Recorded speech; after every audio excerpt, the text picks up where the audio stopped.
So we're doing a bit of desensitization with Bingo. We got some beautiful cattle here with that nice white belt. So Bingo is obviously quite excited around livestock, and I'm trying to get him to be more calmer.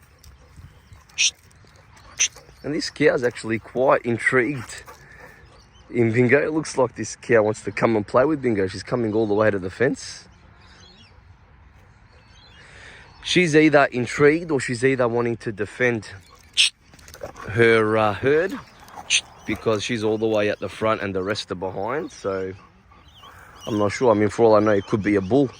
Could almost be wanting to come out to Bingo. I don't know. Hey. Oh, okay, so she got spooked. Okay. Because Bingo wanted to say hello. Bingo, sit.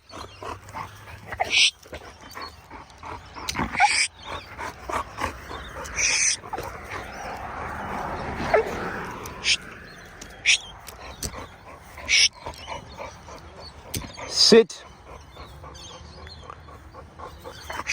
Sit. Drop. Chill. So I'm trying to teach Bingo to be more calm and assertive around livestock, because I do want to get him living with the goats eventually. So he's never really, socialized with livestock before, so he doesn't know what to do. He's too excited. He wants to just go and launch and play. Definitely not aggression, that's for sure. It's just definitely excitement and wanting to play.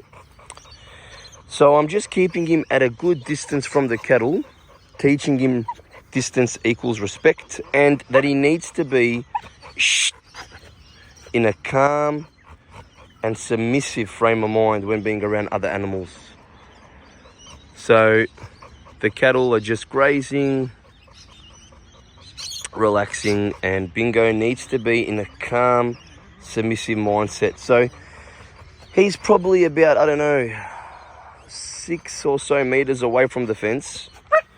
Hey! Hey! So I'm going to bring him back now. He's going to go even further back. Hey!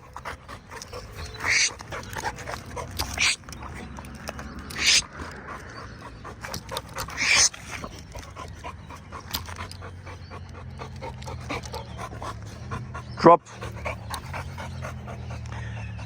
So each time he misbehaves, he goes further and further away to the stimuli that he wants to so desperately go and meet. So it's a little bit of negative reinforcement. We're taking something away from him that he wants, as well as positive punishment with the corrections. Drop. So he needs to chill. And this just takes time. Sit down.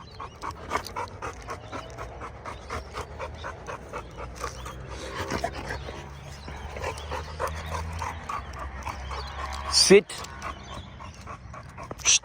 Sit.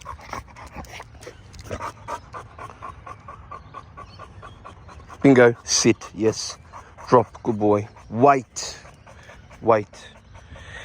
Now, in a boxer's instinct, it's in their instinct to actually round up cattle and drive cattle that were used to take cattle to the butchers. Drop. Drop. They were actually even bred to they used to be in, I don't think they used to fight with bulls, but they might have hunted bulls, because that's where the bully breed comes from, hence the name bully. Boxers are part of the bully breed, and they used to be called the Bull and Beser, which is the oldest German, ancestor of the boxer. Used to be called the Bull and Beser. Drop. Now let's just analyze a little bit of body language here. So he's sit. Drop. So we're going to bring him back again. Sit. So I'll just give him a bit of a correction with the knee. Snap his brain out of it. Drop. So their head's right up, super alert, panting, very excited. So if we're going to get any closer to these cattle, drop, we want that head to be lower and we want that panting to be less. We want that energy to drop. You know, at the moment he's probably at an 8 or a 9 of excitement. We want it at about a 4 or a 3. So, which means today he won't be meeting those cattle unless he dramatically understands exactly what I'm wanting, and that's a calm, submissive energy to meet these cattle. Then we may be able to make it all the way to the fence. But he's slowly gotten further and further away. He was, 6 or 7 meters, and now he's probably more like 10 or 15. Sit. We may even go all the way to this median strip here. And I hope I'm getting this okay on camera. Sit. Hey. Sit. Drop. Drop. Now we can see how loco his brain is right now. He's just, all over the shop. Super excited. Now he's slowly kind of calming down a little bit. And he's got other stimuli going on around him, like cars going past, etc., which can also get him a little bit aroused, but he's not, which is good. The cattle are now they're even further away. I reckon we're probably close to now we're probably at that maybe 15 meter mark. I don't know, something like that. So he slowly goes further and further back. There's no point standing close and just correcting, because that just will get him even more stimulated. We need to make him understand that the more excited he gets further away from what he wants. So he needs a correction there because he got out of his sit and drop. We bring him back. Sit. Drop. And he will get it after a while. The calmer he gets, the closer we get. This could take a very long time to do until he gets it.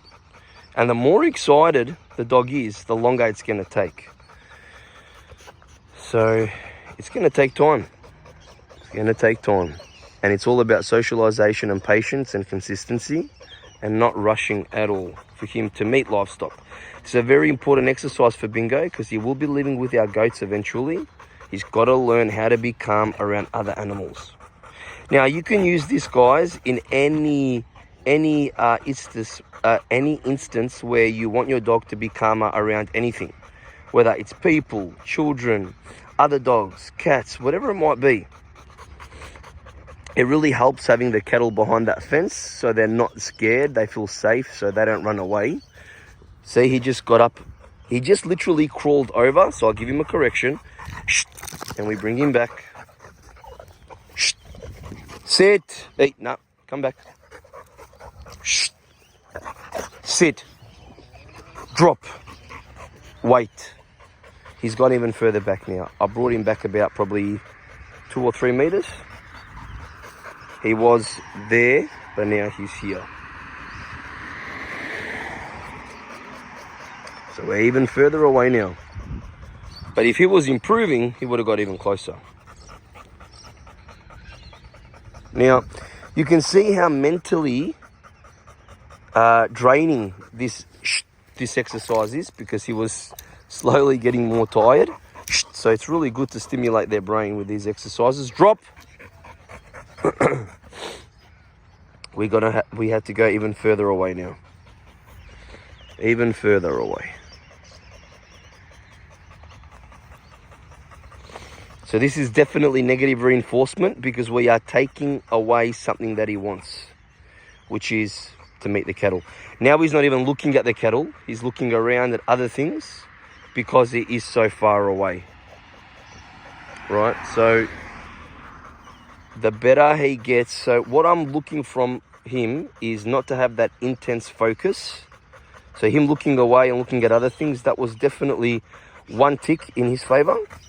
Now that focus is still, in my opinion, too focused. It's too high.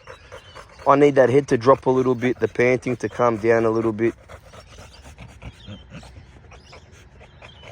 and then we can go maybe a couple of meters closer instead of always going back. Now I'm even going to move around him a little bit. If he gets out of that spot, then he gets corrected. But if he stays there, because he knows when I say drop, he needs to wait. He's not allowed to leave that until I say so. He knows that.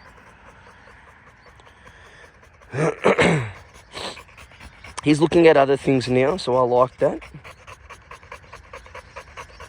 He's still not ready. Definitely not ready. But he's heading in the right direction. See that whine? Just shows you he's not ready. So now, look, I'm not good in meters. Well, I'm not bad in meters, but I reckon we're at least probably close to 20 meters away from the cattle compared to being how close we were. I went close just to see his threshold.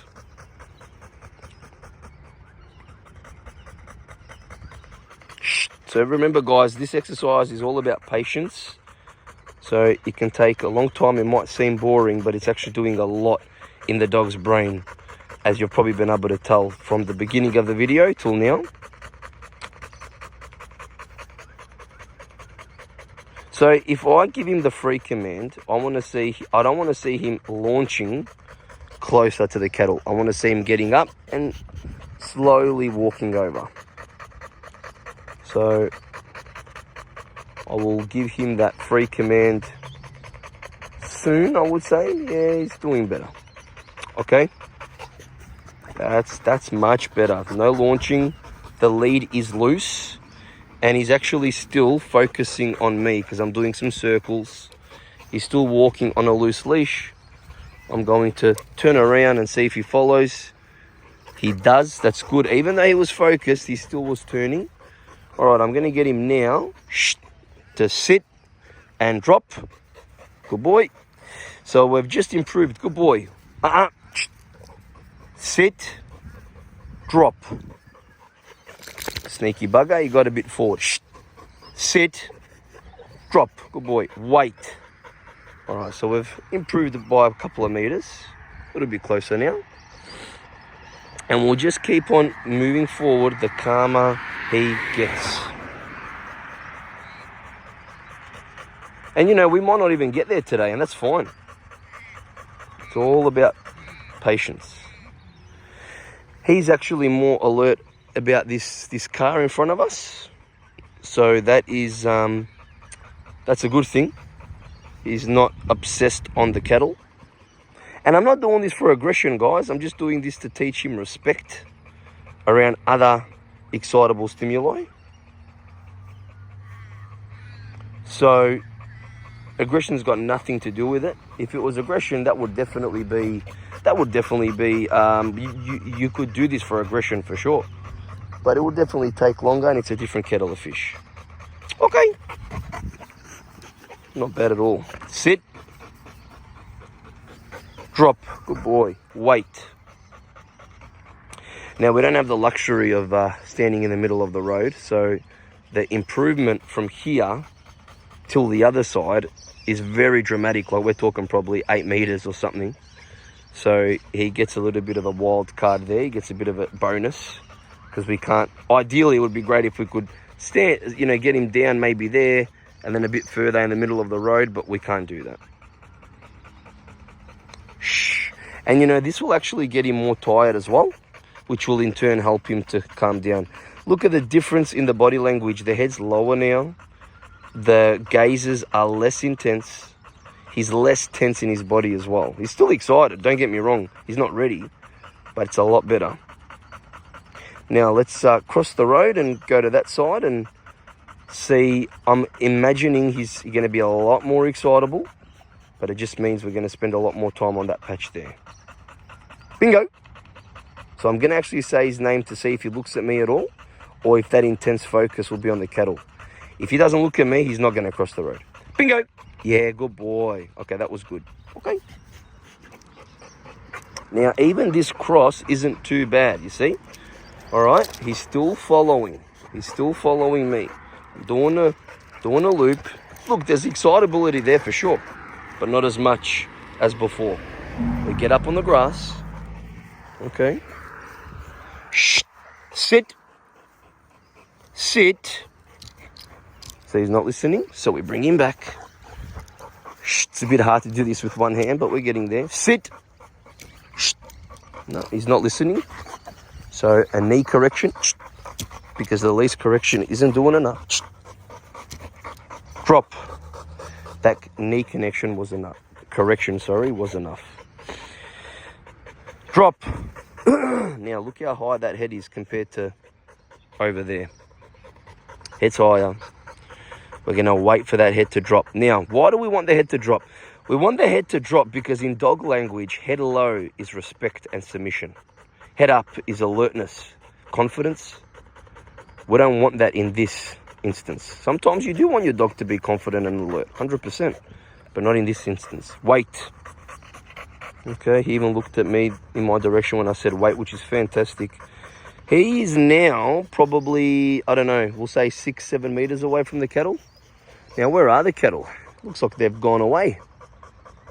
Yeah, they've all gone off by the looks of it. I've been so focused on looking at Bingo that the cows are gone. Now, I can't see them. I mean, I'm vision impaired, so maybe you guys can. But it doesn't matter. Oh, actually, I think there's a cow right there possibly, but I don't know. But anyway, it doesn't matter where they are. We can't control that, okay? We can only control what we can control. And that could be why he is calmer, because they're not as close, which still works in his favor, because it's just making him less excitable. So it actually gives us more time, makes it less harder for him, because we did have to skip this massive amount of meters that really, in an ideal world, if this was all grass, he would be still back there. But he's actually earned his way here, and he's actually not too bad. Yeah, so the cattle, I reckon they've gone away. They might have been a bit scared, possibly. We're going to let him come closer now. He's definitely ticking the criteria. Okay. Gonna do a U-turn. He still follows. Still a bit excited. You know, he's kind of like almost excitably turning, not calmly. He's not even turning here. He's still too focused there. And now we get him into a sit. Good boy.